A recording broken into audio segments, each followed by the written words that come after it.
इस एक्सप्लेनर में स्वागत है, जहां हम बॉम्बे के इतिहास की एक बहुत ही दिलचस्प और हैरान कर देने वाली कहानी पर बात करने वाले हैं। ये कहानी है हाजी मस्तान की। सोचिए, एक बेहद गरीब प्रवासी जो साइकिल रिपेयर करने का काम करता था, वो आगे चलकर बॉम्बे का सबसे पहला संगठित अंडरवर्ल्ड डॉन बन गया। है ना चौंकाने वाली बात? तो चलिए इस सफर को डिकोड करते हैं और देखते हैं कि कैसे इस इंसान ने बॉम्बे की सड़कों से लेकर अंडरवर्ल्ड तक अपना राज कायम किया। अब सबसे बड़ा सवाल जो दिमाग में आता है वो ये है कि एक ऐसा इंसान जिसने अपनी पूरी जिंदगी में कभी बंदूक नहीं चलाई, जिसने कभी ड्रग्स का धंधा नहीं किया और जो कभी किसी की हत्या में शामिल नहीं रहा, वो भला बॉम्बे अंडरवर्ल्ड का सबसे ताकतवर गॉडफादर कैसे बन गया? मतलब अंडरवर्ल्ड सुनते ही तो गोलियों और खून खराबे का ख्याल आता है ना। आइए देखते हैं कि कैसे बाहर से एकदम शांतिप्रिय दिखने वाले इस इंसान ने सिर्फ अपनी कूटनीति और तेज दिमाग के दम पर एक पूरा आपराधिक साम्राज्य खड़ा कर दिया। तो सबसे पहले बात करते हैं इस पहले डॉन के उदय की। इनकी कामयाबी को समझने के लिए हमें मस्तान के शुरुआती दिनों में जाना होगा। 1926 में तमिलनाडु के एक बहुत ही गरीब किसान परिवार में उनका जन्म हुआ। हालात इतने मुश्किल थे कि 1934 में गरीबी की वजह से पूरे परिवार को बॉम्बे आना पड़ा। शुरुआत में क्रॉफर्ड मार्केट में साइकिल रिपेयरिंग का काम किया, फिर डॉक्स पर कूली बनकर भारी वजन उठाया। जिंदगी बिल्कुल आसान नहीं थी, लेकिन कहते हैं ना कि किस्मत कभी भी पलट सकती है। 1956 में मस्तान ने दमन के मशहूर डॉन सुकून नारायण बखिया के साथ हाथ मिला लिया। ये वो अंतर्राष्ट्रीय स्मगलिंग गठबंधन था जिसने मस्तान की जिंदगी को रातों रात बदलकर रख दिया। एक असली गेम चेंजर। अब देखिए, एक आम कुली से इतने बड़े अंतर्राष्ट्रीय नेटवर्क का संचालक बनना कोई छोटी मोटी बात तो है नहीं। उनका सप्लाई चेन काम कैसे करता था? दुबई से कीमती सामान दमन पहुंचता था और अदन से बॉम्बे पोर्ट पर आता था। मस्तान इस पूरी चेन को खुद मॉनिटर करते थे। कस्टम अधिकारियों की आंखों में धूल झोंककर भारी मात्रा में सोना और महंगे इलेक्ट्रॉनिक्स एकदम सही सलामत अपनी मंजिल तक पहुंचाए जाते थे। ये पूरा सिस्टम इतनी बारीकी और परफेक्शन के साथ चलता था कि पुलिस भी बस हाथ मलती रह जाती थी। अब जैसे जैसे पैसा और रुतबा बढ़ा, सुरक्षा की जरूरत भी बढ़ने लगी। यहीं से अंडरवर्ल्ड सिंडिकेट के निर्माण की शुरुआत होती है। मस्तान का काम करने का जो तरीका था, वो उस दौर के बाकी गैंगस्टर से बिल्कुल अलग था। जहां दूसरे लोग छोटी छोटी बातों पर गोलियां चला देते थे, वहां मस्तान कूटनीति का इस्तेमाल करते थे। एक बहुत ही मशहूर किस्सा है, जब उनके प्रतिद्वंदी गैंगस्टर वरदराजन मुदलियार को पुलिस ने पकड़ा तो मस्तान अपनी ट्रेडमार्क 555 सिगरेट सुलगाए सीधे पुलिस स्टेशन पहुंच गए। उन्होंने वरदराजन के पास जाके बस एक साधारण सा तमिल अभिवादन किया, वणक्कम थलेवार, यानी हेलो चीफ। मस्तान ने पुलिस को मैनेज करके वरदराजन को जमानत दिला दी और इसके बदले में क्या मिला? अपने धंधे की सुरक्षा के लिए वरदराजन का भारी भरकम बाहुबल, वो भी बिना एक बूंद खून बहाए। फिर मस्तान ने एक ऐसा मास्टर स्ट्रोक खेला जिसने बॉम्बे अंडरवर्ल्ड का नक्शा ही बदल दिया। उन्होंने बहुत ही चालाकी से शहर के इलाकों का बंटवारा कर दिया।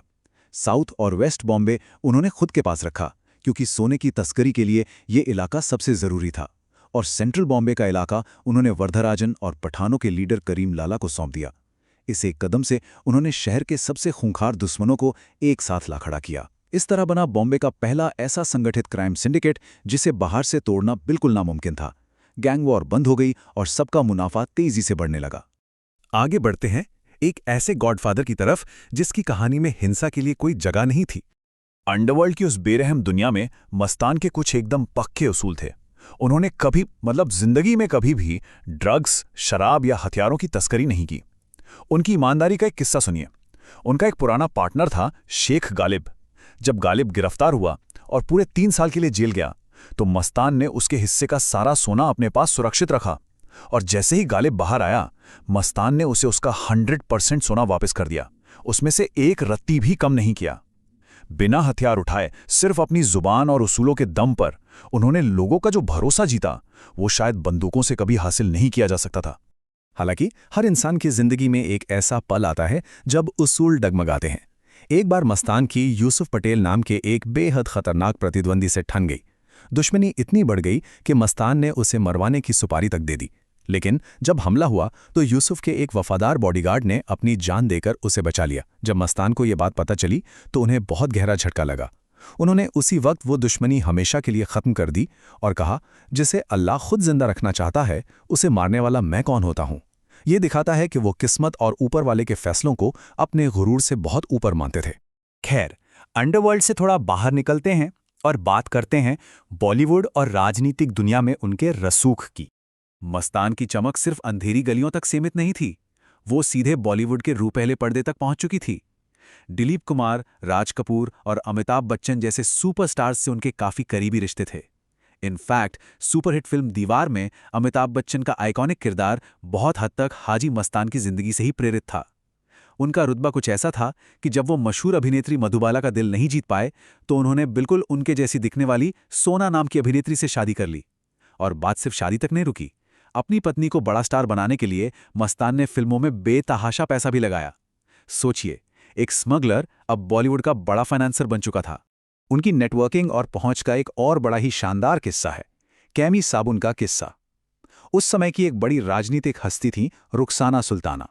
उन्हें एक खास इंटरनेशनल साबुन कैमी बहुत पसंद था, लेकिन भारत में उसका आयात बंद हो चुका था। जैसे ही मस्तान को यह भनक लगी, उन्होंने अपना पूरा स्मगलिंग नेटवर्क दौड़ा दिया। उन्होंने रुखसाना की कार की पूरी पिछली सीट उन दुर्लभ साबुनों से भरवा दी, और जब वो मिली तो बस इतना कहा, मुझे हाजी मस्तान कहते हैं। अपनी ताकत का एहसास दिलाने का ये मस्तान का अपना ही एक अलग शाही और नज़ाकत भरा अंदाज था। लेकिन कहते हैं ना कि कोई भी चीज़ हमेशा के लिए नहीं होती, और यही हमें ले जाता है उनके राजनीतिक सफ़र की ओर। एक दौर था जब मस्तान कानून से बिल्कुल बेखौफ थे। 1974 की बात है। एक बहुत ही ईमानदार कस्टम ऑफिसर ने मस्तान के माल पर लगातार रेड मारनी शुरू कर दी। मस्तान ने अपनी राजनीतिक पहुंच का इस्तेमाल किया और रातों रात उस ऑफिसर का ट्रांसफर करवा दिया। हद तो तब हो गई जब वो खुद उस ऑफिसर को फ्लाइट में चढ़ाते हुए तंज कसने गए और कहा, ऑल द बेस्ट। लेकिन यह गुरूर ज्यादा दिन नहीं टिका। 1975 में जब देश में इमरजेंसी लगी तो इस बेखौफ डॉन को स्मगलिंग के जुर्म में गिरफ्तार कर लिया गया। 18 महीनों तक सलाखों के पीछे, और यहीं से उनकी जिंदगी का एक बिल्कुल नया अध्याय शुरू हुआ। जेल के अंदर एक ऐसी मुलाकात हुई जिसने हाजी मस्तान की पूरी दुनिया ही पलट दी। उनकी मुलाकात हुई उस वक्त के करिश्माई नेता जयप्रकाश नारायण यानी जेपी से। जेपी के पास न तो कोई दौलत थी और न ही सत्ता की ताकत, लेकिन उनके विचारों में ऐसा जादू था कि मस्तान को अपना पूरा अंडरवर्ल्ड साम्राज्य बहुत छोटा लगने लगा। जेपी की सलाह पर ही मस्तान ने स्मगलिंग की दुनिया को हमेशा के लिए अलविदा कह दिया और राजनीति का रुख किया। उन्होंने अपनी खुद की राजनीतिक पार्टी बनाई। हालांकि वो कभी चुनाव जीत नहीं पाए, लेकिन ये एक आम धारणा है कि भारतीय चुनावों में भारी मात्रा में काले धन के इस्तेमाल की शुरुआत यहीं से हुई थी। और अंततः हम पहुंचते हैं उस दौर में जिसे हम एक युग का अंत कह सकते हैं। मस्तान जैसे जैसे राजनीति में बिजी हुए और उनकी उम्र ढलने लगी, बॉम्बे की सड़कों पर एक नई, ज्यादा आक्रामक और खूंखार पीढ़ी ने कब्जा जमाना शुरू कर दिया। इस बदलाव को समझना बहुत जरूरी है। एक तरफ थे हाजी मस्तान, जो पूरी तरह कूटनीति पर चलते थे, अहिंसक थे, सिर्फ स्मगलिंग करते थे और उनका काम सिर्फ रात 9 बजे से सुबह 5 बजे तक चलता था ताकि आम जनता को कोई परेशानी ना हो। और दूसरी तरफ था उनका ही अपना पूर्व शागिर्द दाऊद इब्राहिम, जो बेहद बेरहम था, जबरन वसूली जिसका पेशा था, जो खून खराबे से कभी पीछे नहीं हटता था और जिसका आतंक 24 घंटे चलता था। दाऊद के उदय के साथ ही बॉम्बे में उस जेंटलमैन डॉन के युग का हमेशा के लिए अंत हो गया। बॉम्बे के इतिहास की सबसे विरोधाभासी शख्सियत की कहानी हमें एक बहुत ही गहरे सवाल पर लाकर छोड़ देती है। सोचने वाली बात है, जैसे जैसे अंडरवर्ल्ड शांतिपूर्ण सोने की तस्करी से निकलकर खौफ और जबरन वसूली में तब्दील हो गया, तो क्या सच्ची ताकत हमेशा हथियारों और हिंसा के डर में ही बसती है, या फिर कूटनीति और अपने उसूलों पर टिके रहने में? शक्ति और सत्ता का ये एक ऐसा सवाल है जो आज भी हमें सोचने पर मजबूर कर देता है। इस एक्सप्लेनर में हमारे साथ जुड़ने के लिए बहुत बहुत धन्यवाद।